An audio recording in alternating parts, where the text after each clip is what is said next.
with this Palestine and Israel situation, something just came to my head. I remember I was in school. I was in year 10, so this was about 2010.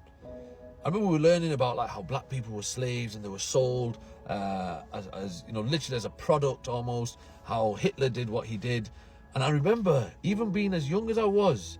I remember I was sat there and I even asked the teacher. I said to him, I said, "Where was everyone else?" I said, "Was there no other humans alive at the time?" I genuinely couldn't understand. I thought, where's the rest of the world, bro? You're telling me this happened. You're telling me black people were sold and people just stood for that and let that happen. You're telling me Hitler did what he did and people just let that happen. I said, where is the rest of the world? We're in 2023 now. I've never found out the answer. I've never actually been able to comprehend where the rest of the world were and what they were doing. Only now, with the Palestine and Israel situation, do I know that when it's something like that, the world go like this, they go like this, and they go like this. And I've never witnessed it before.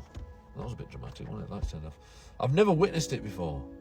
But only now do I realise how and why things in history happen. And one day, there's going to be another kid like me. In, say, another 100 years, they're going to hear about this and learn about this. And that same kid's going to ask a question. He's going to put his hand up. He's going to say, where the fuck were the rest of the world whilst Palestine was getting torn to shreds? Innocent kids were getting killed. You're telling me, they'll say, you're telling me it was on the news, it was on TV, this, that, and the other, and no one did anything. The teacher will say, yes, they sat and watched. That's what we're doing. We're sitting and watching. So the people at the top, you need to start doing something, bro. Because we can't do anything. All I can do is this. I've got nothing else. On my platform, I don't care what happens to this platform, bro. I'm not one of them people. You take away my accounts, I'm still me. You get me? So I don't care, bro. Sort it out. People at the top, sort it the fuck out.